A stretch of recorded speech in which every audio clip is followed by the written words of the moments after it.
Hello, everybody, and welcome back to the OT podcast. Another episode here. Before we hop into our Week 5 NFL predictions, I want to introduce my co-host, who you guys may know. His name's Owen. Yes. Hello, Owen. First time on the podcast. No. Yeah. Anyway, this week, what was your record this week? I went 10-6 last week. Not bad at all. I went 13-3. I was right about the Vikings over the Packers, the Colts over the Steelers. And I was right about the Sunday night game that broke your heart, the Ravens beating the Bills. And then the Monday night game that broke his heart because I beat him in fantasy this week. Oh, yeah. Tony Pollard, thank you for that garbage time touchdown. That meant absolutely nothing. But I guess it meant a whole lot to me. Oh, yeah. Yeah, so I will be gladly taking the trophy for the, God. for the first time. As I almost break it. Took him 5 weeks, and he's already trying to break it the second he touches it. Yeah, I'm Gronk from that one Super Bowl. Yeah, there you go. So, we're going to hop straight into it here. In my opinion, the best Thursday Night Football game we've had all season to start out. At least we thought the Bills-Dolphins game was going to be very close, too, and it wasn't. Here we are, Falcons-Bucks in Atlanta, Georgia. Can the Falcons win their second straight division game, or do the Tampa Bay Buccaneers continue their amazing start to the 2024 season? Owen, what are your thoughts? You know, I think the Buccaneers will continue to have their hot start to the season here. Their heart, stop. Oh my God. That's not the thing. But, for this game, I feel like the Falcons, they did win last week. They beat a really tough Saints team. But I feel like they didn't really have a whole lot from going offensively. Even though the Saints have an amazing defense, don't get me wrong. But I feel like the offense really hasn't found its full rhythm here to start the season, 5 weeks into the year. And the Buccaneers have been playing great lately. And sure, they beat up a banged-up Philadelphia team. But still, blowing out teams, regardless of the team, is hard to do. Unless, the Panthers or something. But anyways. Before Dalton. Yes, before Andy Dalton. But it's kind of hard to go against the hot hand of Baker Mayfield right now. He's one of the hottest quarterbacks in the league right now. Jimmy Garoppolo's gone, that's why. Yeah, that's why. And another primetime game for the Falcons. They've been under the spotlight a lot to start the season. But we'll see. We'll see who wins this one. But I'm going to ride with the hot hand right now with Baker Mayfield and the Tampa Bay Buccaneers. All right. Well, I guess week 1 through week 5, we haven't had that many games where we have not predicted the same team, and for the first time we're going to differ on the Thursday night schedule. I have the Atlanta Falcons winning this one 24-17. If you want Owen's scores, you can check out his short YouTube video. It's about 3 minutes long. Yes. On this channel, and for you viewers on Spotify, the O-Meister is the name of the channel. So I think Atlanta wins this one for the simple fact that I feel like Tampa Bay has been very inconsistent to start this season. I think especially on the road. One game. On the road here, I'm a little nervous. I mean, if you look at one thing about Tampa Bay this season, the teams they've beaten, one thing I see that's in common with all of them is they don't have the greatest defense. The best defense they played was the Lions defense, in my opinion. And the Lions defense, the pass defense is still not that great. If you looked at last week against Seattle, last night, whatever, it was not that great for the majority of the game. Carlton Davis had so many penalties. There were so many problems in that secondary. And, Tampa Bay is very familiar with Carlton Davis. So, I understand that. But the thing is, though, is this is going to be the best defensive unit you're going up against all season so far, maybe outside of the Denver Broncos, who have looked very solid as well. And I think that it's going to be a challenge to get the job done, especially on the road in Atlanta. You know how packed that house gets every single game. It is Kirk Cousins on primetime, so that's what really made me nervous to pick the Falcons here. But, we saw it a couple weeks ago. They probably would have won that Sunday night game. They won Monday night against the Eagles, so he hasn't played bad on primetime to start the season at least. So maybe he can get the monkey off his back again in this one. I think that they're going to win this one 24-17. Give me the Atlanta Falcons. And so our next one we're going to go into here is the Vikings-Jets, our first London game of the year. Hey, mate. Hey. Hey, governor. And so we're going to have the Jets and the Vikings. Vikings are designated as the home team for this one. Obviously, neither side's at home. But yeah, does Sam Darnold get revenge on his former team, or does Aaron Rodgers and the Jets stump them? I think this is one of the tougher games to predict on the schedule for the week here.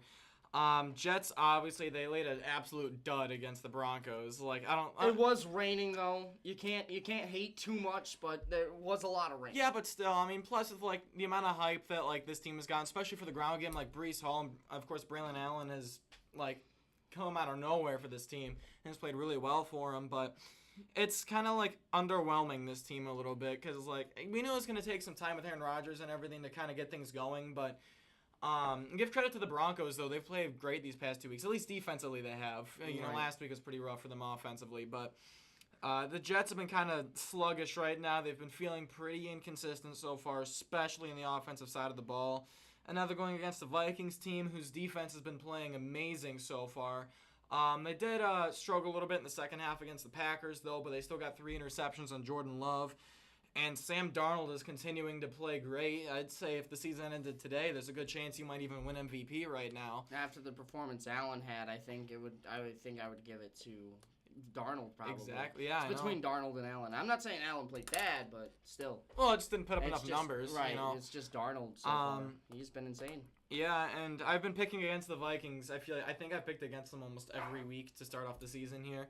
I don't think I can make that mistake again. I think Sam Darnold will get his revenge against the Jets. Too bad it's not in New Jersey, because that would have been really cool to see him go into New Jersey and beat the Jets. But I guess it'll suffice in London. Give me the Vikings to start the season 5-0. And yeah, just craziness to start the year. Minnesota is the last unbeaten team in the NFC. That ends this week, I think.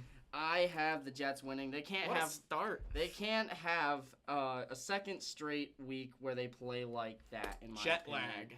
Yeah, jet lag. I mean, that would be a funny storyline if they do lose. But I do think that the Jets are going to get the job done in this one. They're on the road, I guess. They both are. So one thing that's going to be really key to stopping the Minnesota Vikings has been Justin Jefferson. And the thing is with Justin Jefferson this week, he's going up against Ahmad Sauce Gardner. I feel like Gardner can shut him down. Addison's not going to get too much going against DJ Reed. I think they're very well matched up on paper, offense versus defense. The one thing that you can say about Sam Darnold that he struggles with is playing against the pressure. His worst game of the season so far was that game against the 49ers that they eked out in a close one. And that game, you know what happened to him a lot? He was under pressure the entire game. From Nick Bosa, from Fred Warner, from not George Floyd. Oh my God. Leonard Floyd. I'm so sorry. Everywhere. I know because I said. Okay. Anyway, I'm so sorry. But from Leonard Floyd, that pressure that they were getting on them was consistent. It was always there, and I feel like the Jets' defense is going to be one of the defenses that can get that done. I think the key to this game is going to be Garrett Bradbury, their center, going up against Quinnen Williams of the defensive line for the Jets. That is the matchup to look out for, because if Quinnen Williams gets home 2, 3, 4 times, Darnold's going to be seeing ghosts like he did when he was on the Jets. So the thing is it's going to be a tough game for them. I think this one's going to be very close, and give me the Jets in the craziest game. We're going to see probably a walk-off field goal, in my opinion. Greg Zuerlein redeems himself for the miss last week. 20-17, give me the New York Jets. All right. In London, as we are now both against each other to start the season. We're going to move into our next game here, the Bears-Panthers game of the week. Okay. So you got Caleb Williams, who is a Chicago Bear because of the Carolina Panthers.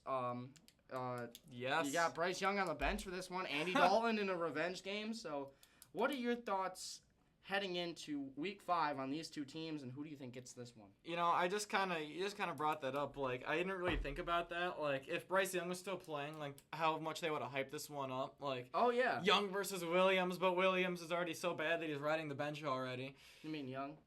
Yeah, I said Young, didn't I? No, you said Williams is riding the bench. Oh, so sorry. Yeah, they're just going to throw out Tyson Bagent. Yeah, okay. For these past couple weeks, though, you got to give props to Andy Dalton, what the Panthers have done offensively. Like, they've been putting up numbers these past 2 weeks. Like 30 points on average right now. Yeah, which is really good right now. And the defense, I feel like, is still, like, definitely struggling. And they lost Shaq Thompson for the season last week. But they're two best players, Derek Brown and Shaq Thompson, and they're both gone now. And I think J.C. Horn's been dealing with some sort of issue as well. He's always dealing with some sort of issue. Yeah, exactly.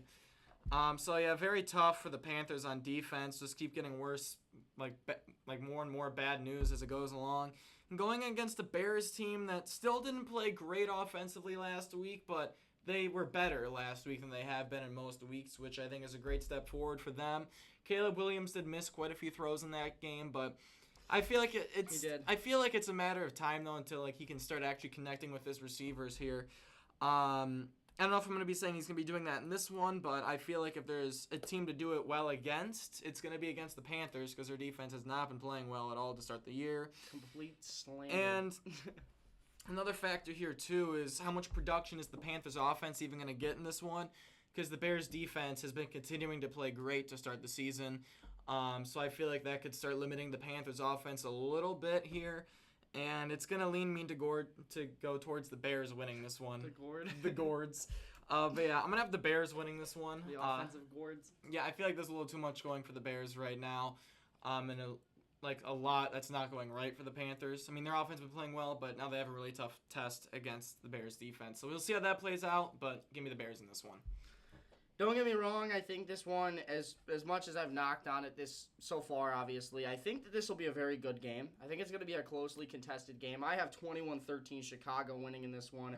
I think the Bears win this one, but here's the issue I have for the Panthers. Those offensive tackles, especially the left tackle who will be going up against Montez Sweat in this game, is not great at all. He is very bad, and here's the problem. Akem Ekwonu, who is their left tackle, I think he's a solid player, but right now he's going up against one of the hottest, if not the hottest, in the league on the defensive line in Montez Sweat to start week 5. He has looked insane. His pressure rate's been there consistently. He is second right now in the league in pressures behind who? TJ Watt. Woo!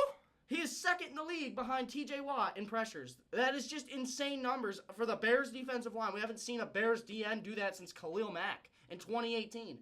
We're talking 6 years. Like, that's a long time. And to get that kind of production out of him, going up against a younger tackle who, as we know, tackles are the hardest position for players to develop fast and early. Like, the only guy you can think of in the last few years that developed quickly at the tackle position is Tristan Wirfs of the Buccaneers. That's it. Right. And here's the problem.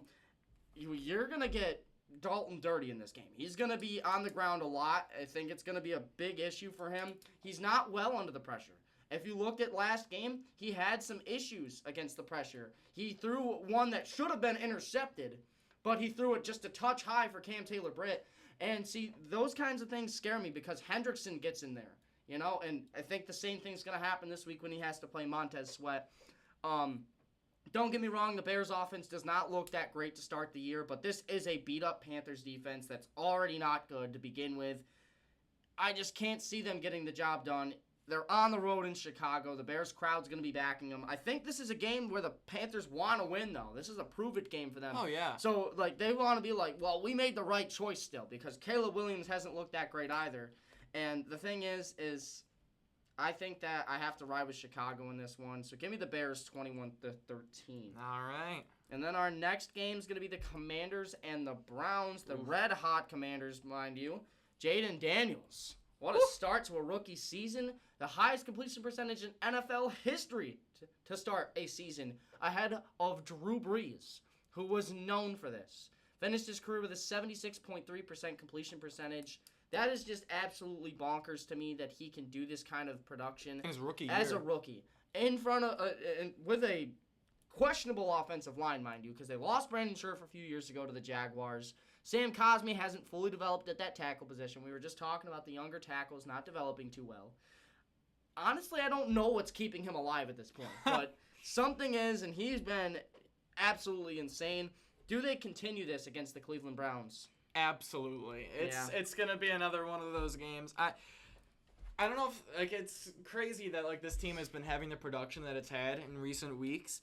But it's hard to say it's not going to happen this week with how they've been playing and going against the Browns team that it's been playing all right on defense, but offensively it has been atrocious. They are pleading to God that Nick Chubb can come back as soon as he possibly can. If Nick Chubb doesn't die again as soon as he runs out there. Right. But yeah, Jaden Daniels, he's been playing out of his mind lately. He's been making nearly every pass. He's been scrambling when he's needed to. The running game has been being outstanding these past couple weeks too, and the defense has been making plays when it's been needing to make plays. Everything right now feels great for the Commanders. There's been talks right now if can the Commanders actually just go and win the NFC East, just screw around and win the division. I mean, it seems certainly possible right now. And I think they're going to continue their win streak that they got right now. And I think they're going to kill this Browns team. I really do. Unless the offense can finally start getting something going. If Amari Cooper can stop dropping passes, I'm sure that would help. But we'll see if that happens. But for now, I think the Commanders are going to win this one. And a good one. Yeah, so I have the Commanders winning as well. And one thing I want to touch on here while we're on the topic of the Commanders is this is the scariest team in football to me. I don't care about the Chiefs. I don't care about the Ravens, the Bills, the Texans. Any team you thought before this season. Exactly. Any of these teams you thought were going to be absolutely insane this year, the Commanders are the scariest team to me in the entire league right now for the simple fact that they have a rookie quarterback with nothing to lose.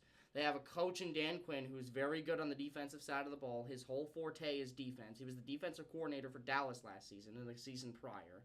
So he knows all about the defense. You got a quarterback that can be the leader of an offense. And we've seen that work with a certain team in the past, and that was the Seattle Seahawks in the 2013 season who made it to the Super Bowl and won their only Super Bowl in franchise history in the second year of Russell Wilson's young career.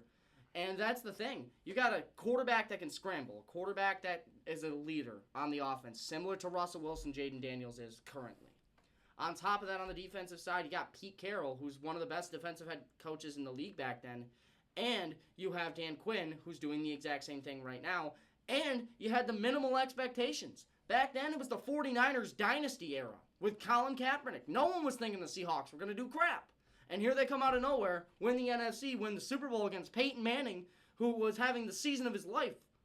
And that's exactly what the Commanders can do, is make one of those runs. And I'm not saying Super Bowl because that's crazy to say, but I do think that they can make a run and, like you said, mess around and win the division potentially. So, obviously, with all that hype up, with all that talk about the Commanders, I have them winning 28-16.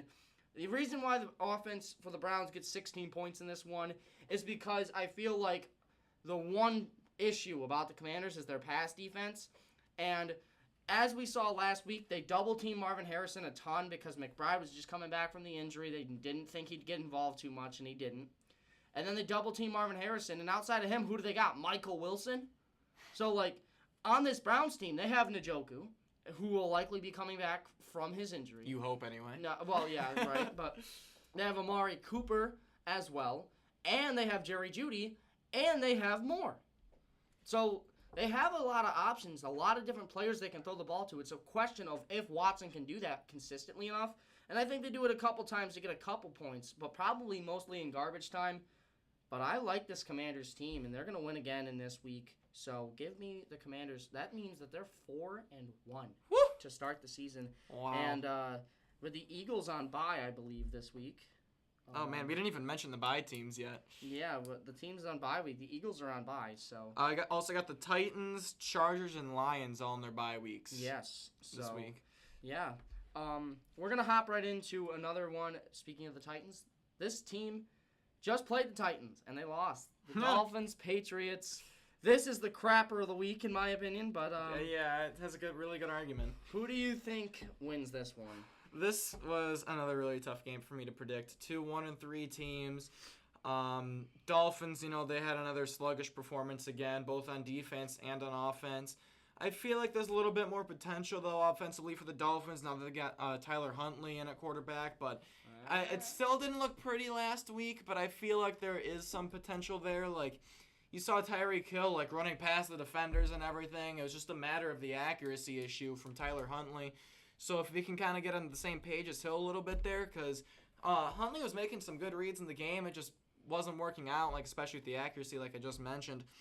But 2 plays where he should have had touchdowns. We'll see how it progresses going in against the Patriots. But I might have to actually pick the Patriots to win this game. I think the Patriots are going to be able to do what they wanted to do to start the season, which worked, but they kind of had to get away from it because they've been getting killed by teams lately. Right. But I think this will be this one game, especially Jalen Phillips and Jordan Poyer were out due to injury the other night because they both suffered injuries. So there's a chance that they might not even be playing in this game.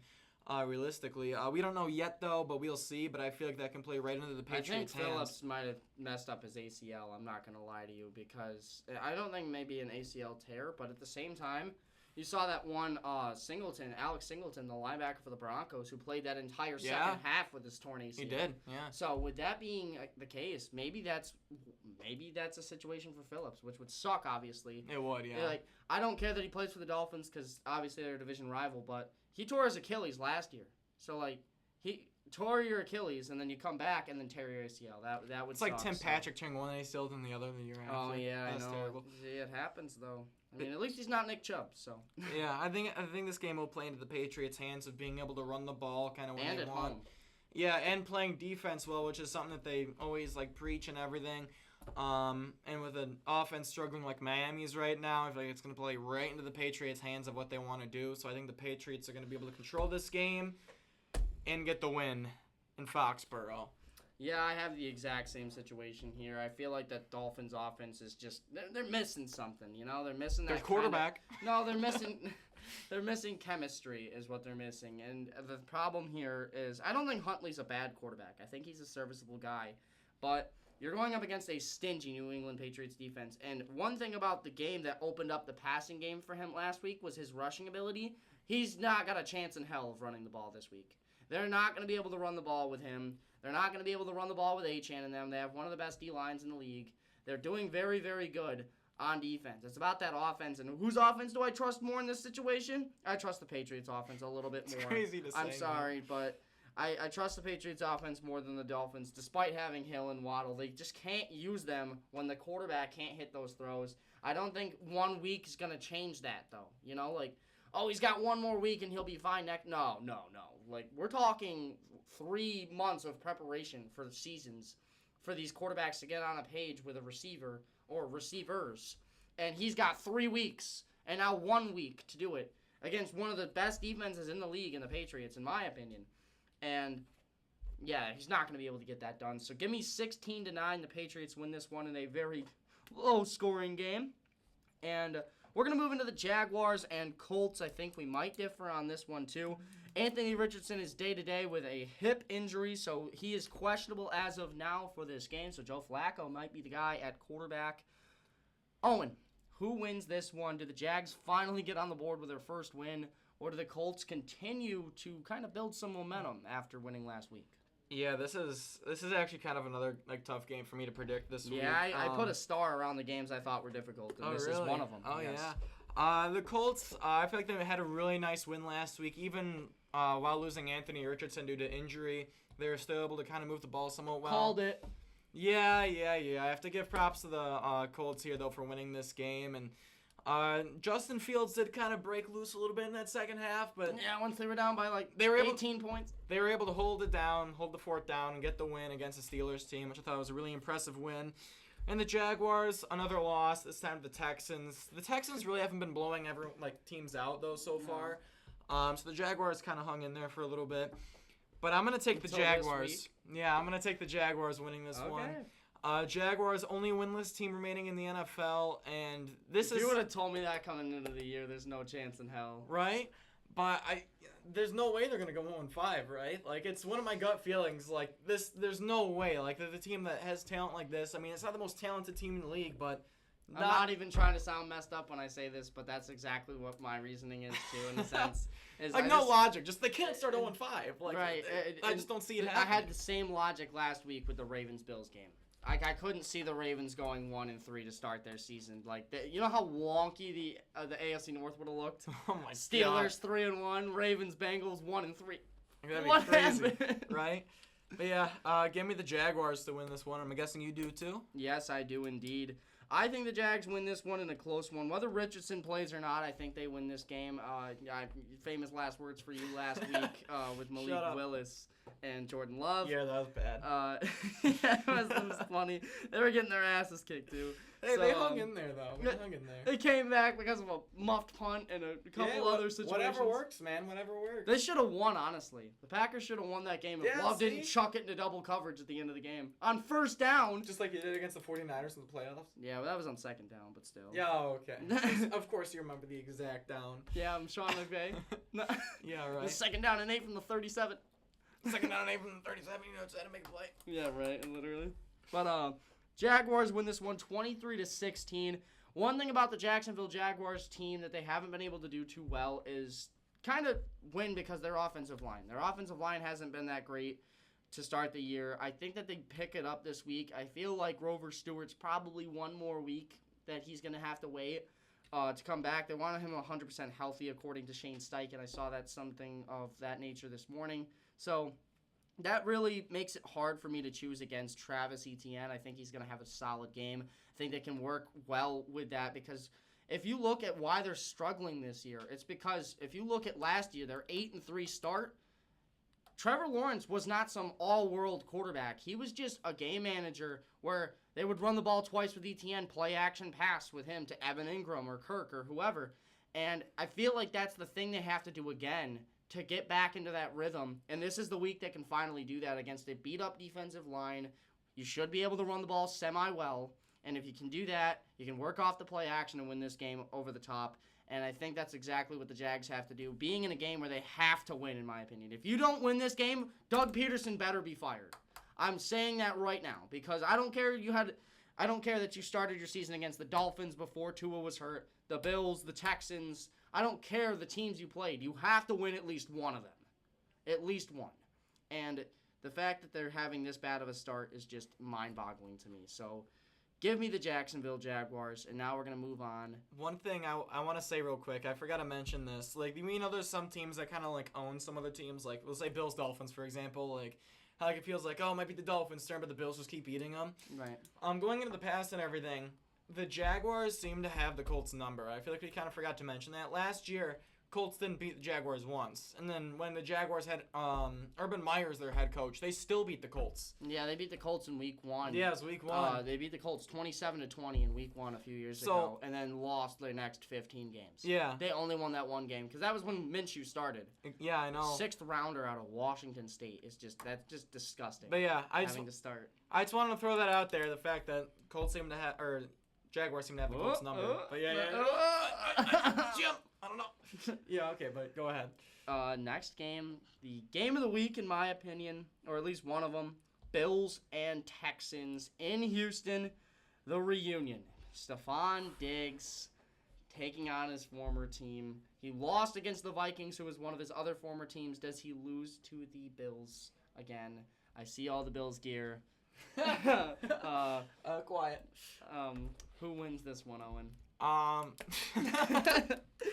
Okay, looking next. at this matchup, no, hold on. For this matchup, I was trying to find like some sort of like. Of course, I'm looking at the Bills side of things here because I'm a homer. But looking at how like the Bills like kind of go like as seasons go along. Like they have like that one game like beginning half of the season that they drop, and then things don't look the same for quite a while until they get that rhythm kind of back in like late December and into January and everything. Just to lose to the Chiefs. And this game, the game that the Bills had last week against the Ravens, reminded me of, funny I'm bringing up this game again, Bills-Titans from a couple of years ago. And then after that game, they had, they were at home, but there's like no fans and everything. It was against the Chiefs. It was a game against a big opponent and everything, and we blew them out 38-20. No, it wasn't that game. It was the game where we lost 26-17. We struggled against the run again. That's the game that Edwards-Helaire had like 200 yards. Yeah, a lot of rushing yards and everything. Career game. And that was the week also after playing Derrick Henry. So a lot of similarities there. So I don't think the Texans have that running back though. We didn't think the Chiefs had that running back either, and Clyde Edwards-Helaire. I believed in Edwards-Helaire back then. I feel like with how that game went last week, I feel like any running back could have ran for at least 100 yards on us with how good that blocking was. Oh yeah. We literally stood no chance. The touchdown at the beginning was not on the offensive line though. I will admit that. That was all Derrick Henry. That first touchdown, because if he doesn't cut back there, he doesn't score. Right. And that's only a thing that Henry would do. Or like the better running backs, I should say, would do. Like, if that's DeAndre Swift, he's running straight to the outside and going out of bounds for 6 yards. Like, I'm sorry to slander him, but, dude, he's bad. He's very bad. You would think I'd have him on fantasy. No, he's just bad. Yeah, for the first time in my life, I am actually going to pick against the Bills. I'm going to pick the Houston Texans. Oh, my gosh. To beat the Buffalo Bills. We're entering that sluggish phase right now when we don't play as well. And it's, of course, it happens right around the time we have to play the Houston Texans and Stephon Diggs. So, give me the Texans to beat the Bills in the potential game of the week. Oh gosh. How do I follow that up, man? I'm shocked. I'm very shocked. This is the first time he's ever picked against the Bills. In my life. I'm talking, we did playoff predictions with this guy, and he still picked them to win the Super Bowl. To go to the Super Bowl. To win the Super Bowl. Okay, don't make me switch my pick. Just move on. Move on. I have the Buffalo Bills bouncing back. No, I'm kidding. 24-20, the Bills win this one. I think one thing Sean McDermott has done well, and I'm sure this stat will pop up on some of your feeds and stuff like that throughout the week. Sean McDermott is 11-1 against quarterbacks as a sophomore or a rookie in the NFL. 11-1 record. What was that one loss against? The one loss was to Sam Darnold in our second game against the Jets. Oh, I think I remember that game. It was the 2018 season. And never mind, I don't remember that game. It was the 2018 season because the Bills were god-awful. He is 11-1 against rookie quarterbacks. Baker Mayfield, not a problem in his sophomore year. He's done absolutely phenomenal. Didn't we lose to Baker Mayfield in the sophomore season? No. We lost to the Browns, though. We lost to the Browns, yes. Yeah. But we didn't lose them. Oh, okay. Oh, my gosh. Okay. He's 11-1, though. He has done absolutely phenomenal work against these young quarterbacks. He knows how to get the pressure against them. He knows how to win football games. If you look at, in my opinion, the worst game of his season so far, which I think is a general consensus at this point, it's against the Vikings. And you know what the Vikings don't have? Premier linebackers. You know what they do have? Very good defensive ends. And that's exactly what they have in this game. They're going up against Gregory Rousseau, and they're going up against Von Miller and Epinesa on the other side. This is going to be a game where Stroud's going to have to make quick decisions, and we've seen in the past him struggle to do so. He has to wait for these plays to develop. Their offensive coordinator, Bobby Slowick, he likes to draw up the deep ball a lot. He likes to do those things. One team in the NFL that doesn't get beat over the top is the Buffalo Bills. On the offensive side of the ball, Josh Allen had barely been sacked all season, so the pressure against him with Will Anderson and Danielle Hunter, I feel like is just going to be even for most of this game, if not all of this game. And if I'm telling you right now, if they run man coverage, this game's over by halftime. Buffalo knows what to do against man coverage. We've seen Joe Brady work that into the passing game, and that's one thing Houston loves to do is run man coverage. And if they run man coverage with Derek Stingley against Khalil Shakir, he's probably done. But I'm telling you right now, no one's covering Kincaid in the middle. No one's going to be able to cover Cook out of the backfield. No one's going to be able to get those screens that we love to run, the screens to Cook, the screens to Shakir. All you got to worry about in those games is the fundamental plays. There's little dink and dunk screens down the field, and then you can beat them over the top. And that's exactly how Joe Brady likes to run his offense. Last week, we couldn't do that playing from behind. That's why I feel like if any team in the league should ask to receive the ball first, if we win the toss, we should receive the ball first. Every game. I don't care who we're playing. Because once we have the lead, we can work the game that Joe Brady wants us to run. And if we can do that this week, I think we take down Houston. I don't think it's anything crazy like 31-7 or 34-7, sorry. I think we win 24-20. I think it's a solid game. It's back and forth. Give me Buffalo on the road in Houston to bounce back. Joe Brady has something to prove after his terrible performance last week. All right. And that leads us to another game of the week, potentially, in the Bengals and the Ravens. This one is tough. Do the Bengals start 1-4? I think they do. I think they have to. You think they have to start 1-4? They're playing the team that just absolutely smacked the Buffalo Bills, who were the hottest team in the league. The Bills, who had the number 1 seed in the AFC and all that fun stuff. Yeah, and no Ravens more. will shut them up with Derrick Henry. And the Bengals' defense has not played great at all this season whatsoever. And the Bills' defense has been playing solid. So the fact that Derrick Henry and the Ravens were able to do exactly what they wanted to do against us, that just amplifies it even more. And the Bengals' offense, I feel like, has reached the point, like, they're back to kind of being their old self, the Bengals' offense, that is. But now you're going up against the Ravens' defense, whose pass rush I was really impressed with the pass rush for the Ravens last week. Yes. They played really well. Well, I mean, they play contain on Allen. That's the thing. Allen's a lot They like did. me and Madden, where as soon as he snaps the ball, he rolls out to the right or the left But instantly. and the thing is, half a second. The thing is, too, they're going to have an extra player now because Joe Burrow is not one of those mobile quarterbacks. He's going to sit in the pocket and wait for something to open up. But that's so the thing, if they can though. get pressure on Burrow, Burrow isn't like they're not going to need a spy on Joe Burrow. Yeah, like- no, but that at the same time that can hurt him because then Burrow can beat you with his legs. He definitely can, but Like, if there that- was moments I too. could see a moment where they're in like a 3rd and 9 and he just runs for it. There was moments too in that Ravens game last week. Like normally every time Allen rolls out, there's normally like always a defender there, but Allen always gets away, and that wasn't the case last week. Allen was literally stiff arming guys with his injured left hand, trying to get out of those like tackles. Injured left hand is crazy. Well, yeah, his hand was injured. He had the glove and everything. He was yeah. still having to stiff arm him and everything. But Well, I mean, yeah. I don't know. There's just a lot of momentum going the Ravens' way right now, so it's kind of hard to go against them, especially in this matchup. So give me the Baltimore Ravens to take care of business in Cincinnati and cement themselves as one of the best teams in the AFC again. You mentioned in Cincinnati, and Mm-hmm. one thing I have to mention about this game that really scares me is Baltimore wins by running the ball. And They that do. is one thing the Bengals defense cannot do, is stop the run. Especially And- without DJ Reader now. Exactly. And so here's the thing. I mentioned this last week, and you kind of laughed when I said this, but Derrick Henry, when he is on a hot streak, he is on a hot streak. Derrick Henry is the most hot or cold player I've ever seen in my entire life. He'll have a stretch of games where he has 8 games in a row with like 130-plus rushing yards in a game. Like 2 rushing touchdowns each game, too. Like, he's just insane.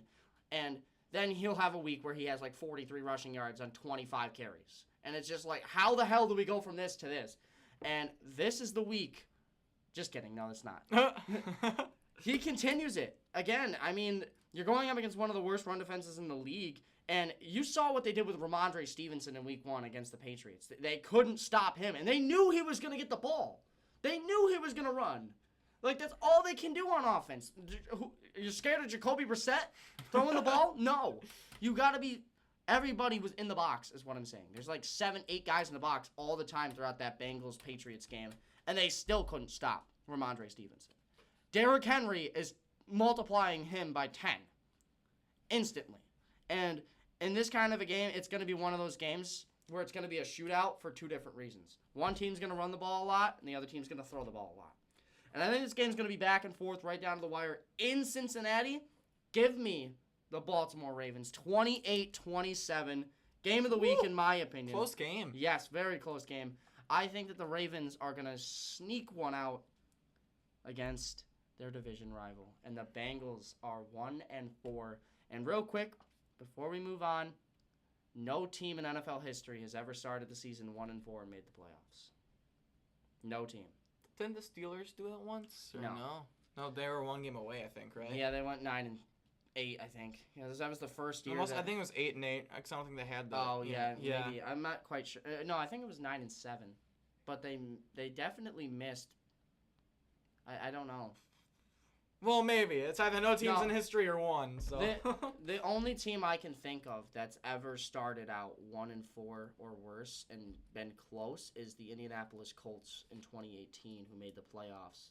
But I don't think I think they started 1-3, if I'm not mistaken. I think And then they you're right. came back and won and went 10-6, Yeah. and then lost to the Chiefs in the divisional. So, but moving on to another one of the games that's in the week. Broncos and Raiders. I think you can go either way in this one. The Broncos have a ton of momentum coming into this game. They've won 2 games now, which is just weird to think about. They're Yeah. 2-2. They have a better record than the Jaguars and Bengals. yeah, That's disgusting. combined. Combined is crazy. That's some crazy work. But you're going up against the Raiders. You're at home in Denver. Who wins this one? Division rivalry games. They're always close. But who gets it in the AFC West? It is another really tough game. I might have to go with the Broncos in this one. I'm going to be honest. The Broncos, they did struggle a lot offensively last week. Of course, only scoring 10 points, but it was in the rain. But it was also against the Jets' defense, too. And one thing that the Raiders are really good on defensively is, of course, the defensive line for the Raiders is really good. But outside of that, you're not looking at a whole lot for the Raiders. So I feel like if Bo Nix can get some time, he's going to be able to get some more production out the offense a little bit. And What are you making that face for? He said get time against Christian Wilkins and Max Crosby. I said That's it if. not I said happening. if. I said if. Did you see that game against TJ Watt? But I want to say one of the big things I think is going to be key to this game has been the play of the Broncos defense in these past 2 weeks because they've been absolutely outstanding against both the Buccaneers, which we know how Baker Mayfield's been playing in that offense, been playing amazing, besides the game they had against the Broncos. And the Jets, I mean, they've been pretty inconsistent, so take for that game what you will, but still 9 points is 9 points. So if the Broncos do struggle defensively, the Raiders have a really good shot to win this game, but it is in Denver. Pat Surtain's been playing out of his mind. This defense has been playing great.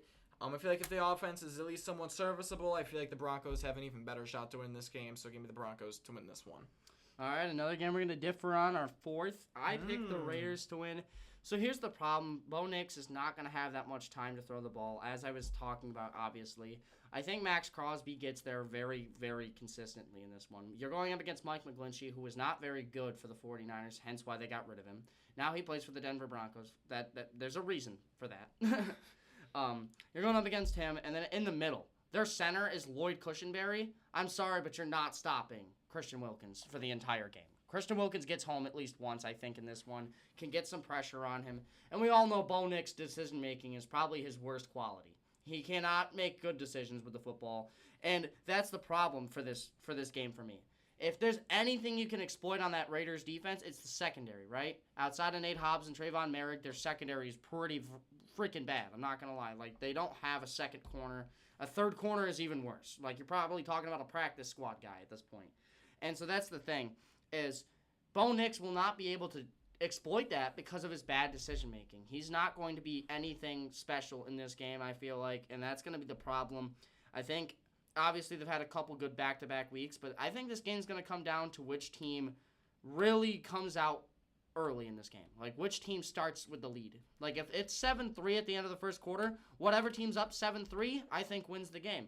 I think the final score is going to be reflected by the first quarter. Whoever has the lead at the end of the first quarter wins this game, in my opinion. Whoever has the lead at the end of the fourth quarter wins this game. No. I feel like this is going to be one of those games where it's back and forth, it's lower scoring, and the Broncos can't get it done. Raiders win it 20-14. In my season predictions, I had them splitting, and I picked the Broncos at home. I'm switching that around here, I guess, because the Raiders have looked terrible at home. But they're on the road again, and we saw what they did against Baltimore on the road. I think they're a better road team. Same with the Broncos. I think they're a better road team, beating the Bucs on the road. And who's on the road for this one? It's Las Vegas. So give me the Raiders to win this week. All right. And that is our fourth game we differ on. Maybe this next one, 49ers Cardinals. Cardinals started off the season pretty well and got absolutely smacked last week, 42-14 against the Commanders. Thank you for another loss on your end, as you picked the Cardinals to win that game, which I'm still laughing at. I'm sorry. I have to apologize to the Commanders later on. Yeah, right. But 49ers, Cardinals, an NFC West showdown. The 49ers finally got back on the right track last week against New England. Do they continue to build that momentum, or do the Cardinals deflate that NFC West showdown in Santa Clara? I think the Niners continue their groove right now. There's nothing going right for the Cardinals right now, I feel like. Marvin Harrison's been playing well. I don't know what else you can say other than that right now. Their defense didn't look too bad before last week. Yeah, and a rookie quarterback absolutely dismantled their secondary. The best rookie back. The best rookie back. The best rookie quarterback in the league, though. Yeah. Of all time, by the way. Just want to throw that out there. Already? Through So- 4 games? Through He's four- already? No, through 4 games, he's having the best rookie Okay, there you start go. to a rookie season. There you go. Ever. All right. Like, literally ever, dude. But yeah, the Niners, I definitely had some questions with them with, like, their health and everything, because we know how they struggle, like, when not everyone on the offense is healthy. Right. But I feel like they kind of shown a lot of, like, a hope last week, even though it was against the Patriots. Yeah. George Kittle went absolutely nuclear in that game, like, That- pulling a DeAndre oh my Hopkins and God. losing 3 defenders. Yeah, I saw that. That Pur- killed me. Purdy played an all right game. I wouldn't say he had, like, an outstanding pretty game, good. but he took a lot of shots down the field, I noticed, in that game. I feel like almost every other play he was launching the ball as far as he could down the field. But Jordan Mason, he had a solid performance, and again, there's just not a whole lot of good things going with the Cardinals right now. They had a solid start to the season, but it's quickly unwinding in Arizona right now. So I feel like you kind of have to go against the cold I feel like that's what hand. you thought, though, at the same time. Like with what? Not you specifically, but I think that's kind of what we figured, is they would start out solid and then just kind of That happens with a lot of teams, though. You know, yeah, they start we've off seen that in the past. Yeah, look at like the the Saints. Jaguars. The Saints, right. The Eagles last year. Oh, that was a really good start. Their last good game was against us. Okay, shut up. But yeah, give me the Niners to win this one. Who do you got? Same thing, 49ers win this one. I think 31-17 is a fair score. Niners can put up 30 consistently. They showed that, especially against a pretty questionable secondary this week against the Cardinals.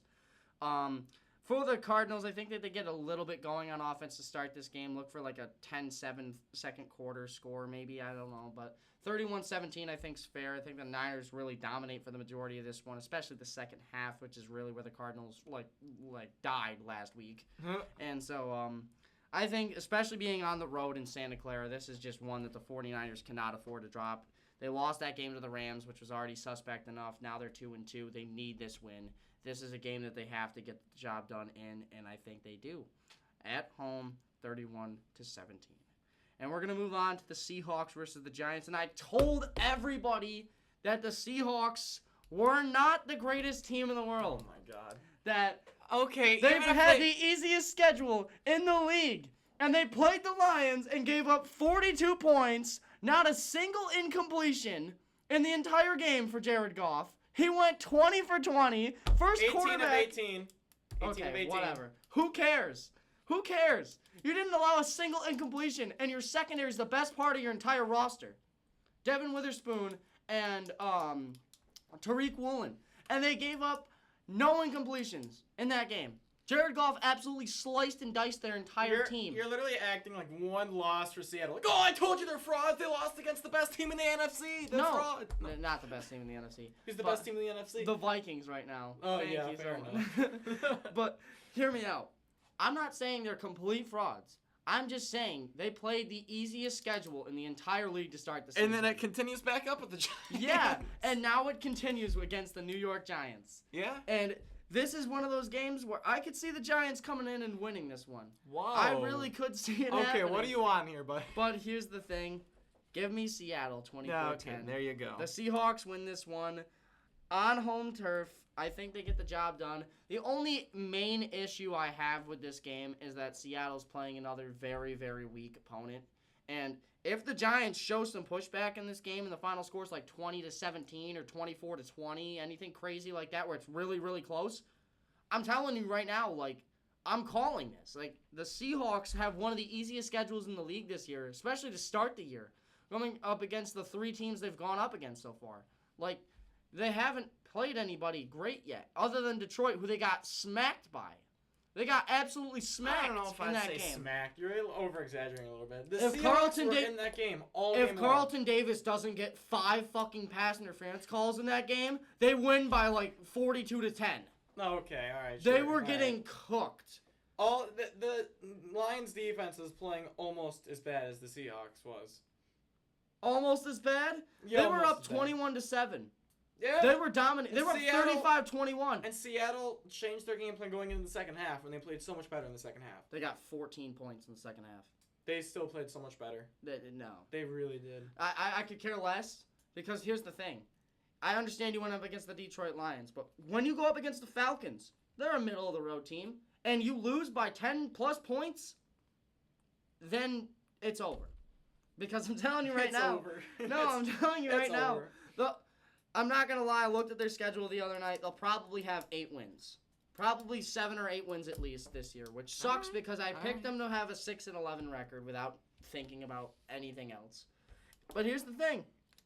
They have one of the easier schedules in the league. They'll benefit from that. Congratulations. And you win another easy one here, 24-10 against the Giants. Owen, what are your thoughts? Well, I want to apologize to Seahawks fans, first of all. That someone doesn't believe in them in this room. But don't worry, I believe in you, Seahawks you don't fans. believe in your own Bills? Yeah, I do. I do. But Seattle is going to win this one. The Giants, I will say, they did play the Cowboys tough last week. But, of course, it wasn't enough because you're the Giants. So I'm sorry. That's another one of those own things. I need to say the Seahawks offense I still thought played a really good game. No, I don't really think thought they they played did. bad. I feel like the one problem is they over-relied on DK Metcalf, though.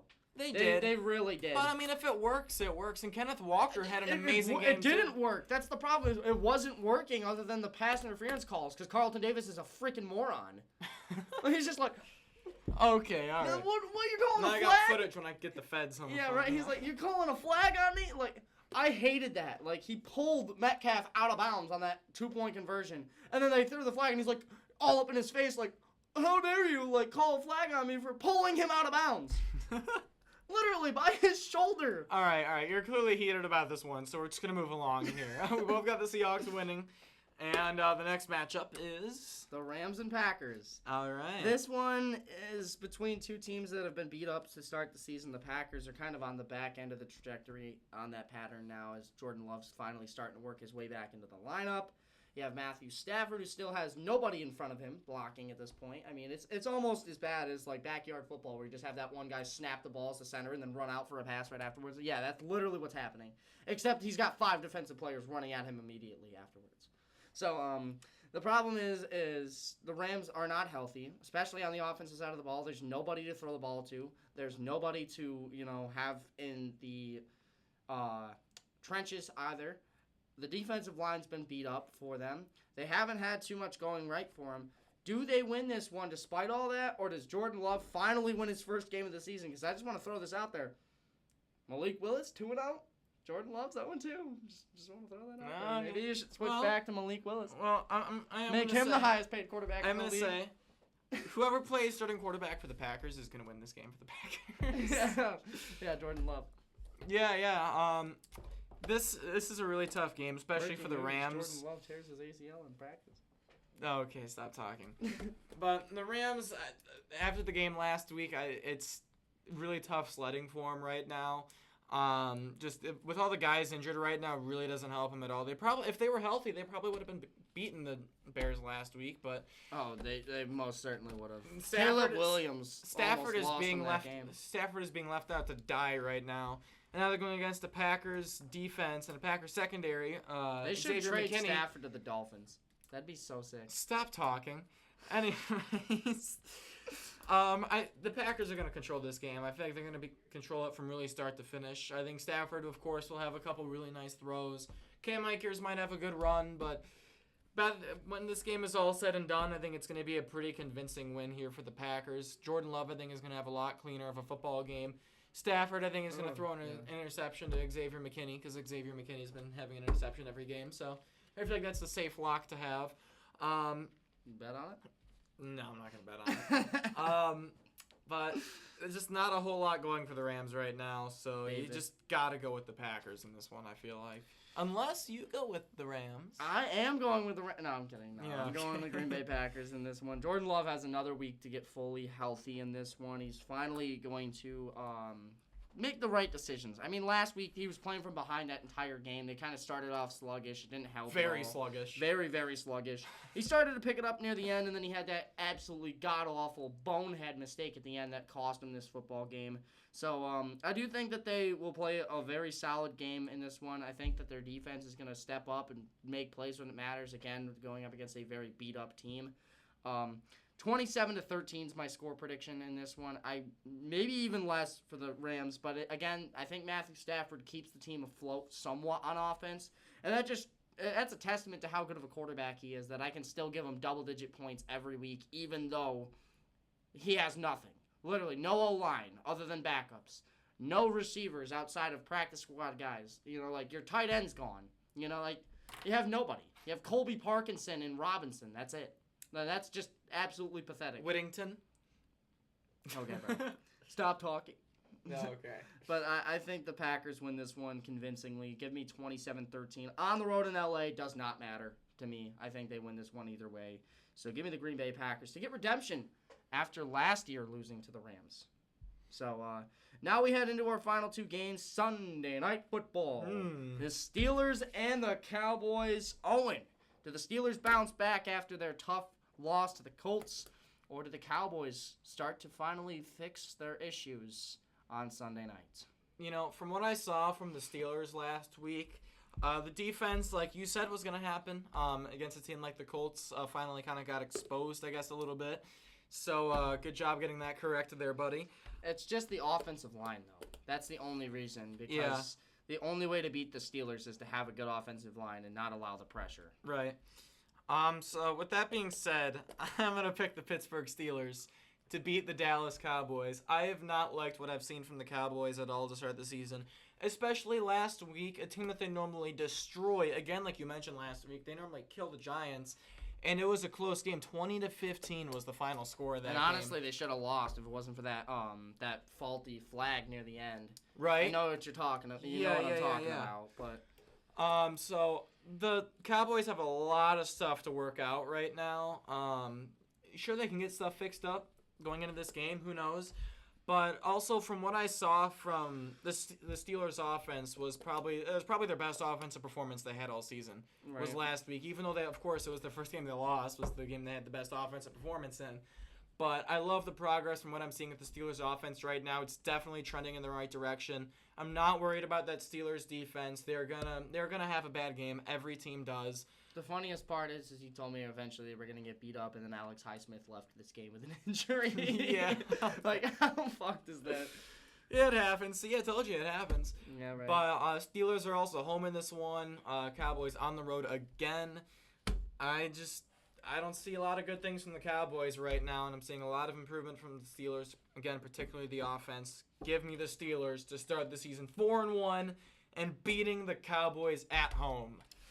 This is the week the Steelers continue to get humbled. I'm so sorry. I have the Cowboys winning this one, 21-17. It's the fifth game we disagree on. I'm not going to lie to you. Out of all the games, as you mentioned, 5 of them that we disagreed on, this is the one I'm most concerned for myself with because of the fact that the Cowboys' rush defense is absolutely god-awful, and Najee Harris is not the greatest running back ever, but at the same time, if your weakness goes up against their weakness, your weakness is a little bit less bad than theirs is, because I think Najee can do some solid work on the ground. The only thing I have a problem with for this game is the Steelers' pass defense. Who's going to guard CeeDee Lamb one-on-one? Nobody. No one on that team. Joey Porter. Yeah, no. Joey Porter Jr. is solid. Don't get me wrong. He's not terrible. Second rounder out of Penn State last year. But I'm sorry. I can't see him stopping CeeDee Lamb first round. But no. I can't see CeeDee Lamb being stopped, though. I think the Cowboys are going to have a solid game in this one. On the road, as you mentioned, the Steelers are at home. I don't think that's an advantage. I think that's a disadvantage, if anything, because the Cowboys have played terrible at home this season. They got smacked down by the Ravens, and then their other loss was to the Saints, where they also got smacked down. So, in this one, I feel like it's going to be close back and forth to the end. Expect this one to be a very tightly contested ball game. The biggest issue for me is going to be the pass rush of the Cowboys. Can they get to Fields early and often? And if they can do that, Justin Fields will throw an interception to Trayvon Diggs or some sort of play like that. I think that's almost a lock if they can get pressure on him, that he will make one of those bad mistakes. And that's going to be what costs him in this game, I feel. It's going to be back and forth, really, really tightly contested all the way till the end. This is a historic rivalry, as we all know. 2 Super Bowls in the 70s against each other. Cowboys, Steelers, and the Cowboys take the cake in this one, 21-17, which leaves us with our final game just under an hour here into the episode. And that will be the Chiefs versus the Saints. The Chiefs are the only unbeaten team in the AFC. I hate you so much. And so, for the Chiefs, we have seen Tony Romo glaze. We have seen Chris Collinsworth glaze. Now we get to watch the glaze of Troy Aikman and Joe Buck. So nice. We're so happy to see that. And the Chiefs are at home in Arrowhead for this one. So Chiefs-Saints, I think this one's going to be a very good game. What are your thoughts, Owen? I do think it is going to be a very good game. I also think it's going to be a very close game. But you can't go against the Kansas City Chiefs right now. Literally, whatever exclamation you have for a reason why they're going to lose, it's just not going to happen. Until, hopefully it does at some point.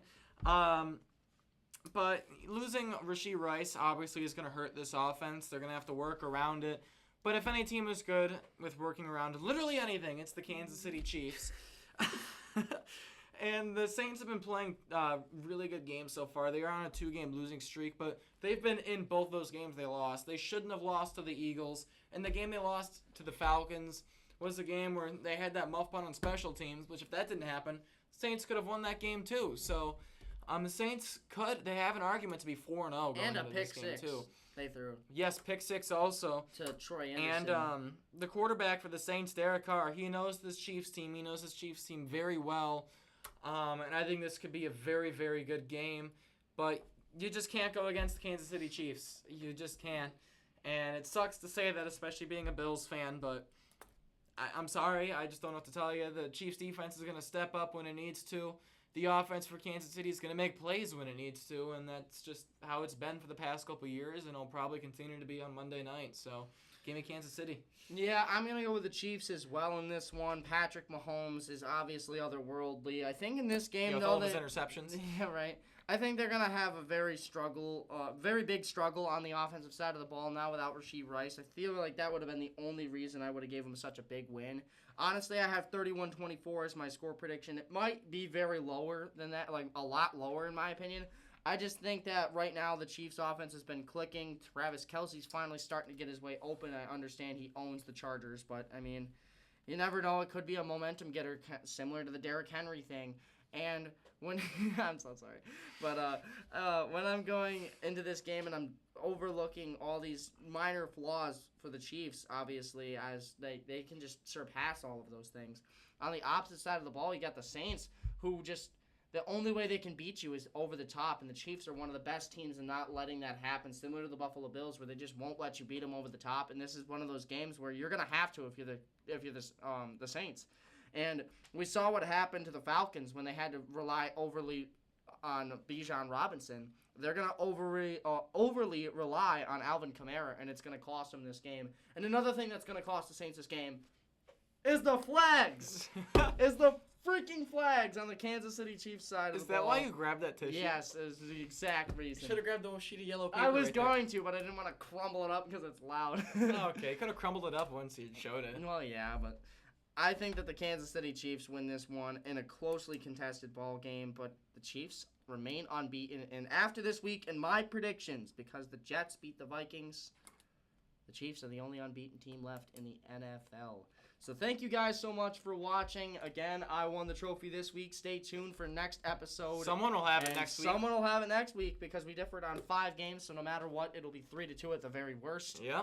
So thank you guys so much for watching. I'm Thomas Bailey, alongside me, Owen, or the O-Meister, and we'll see you guys next time. See ya.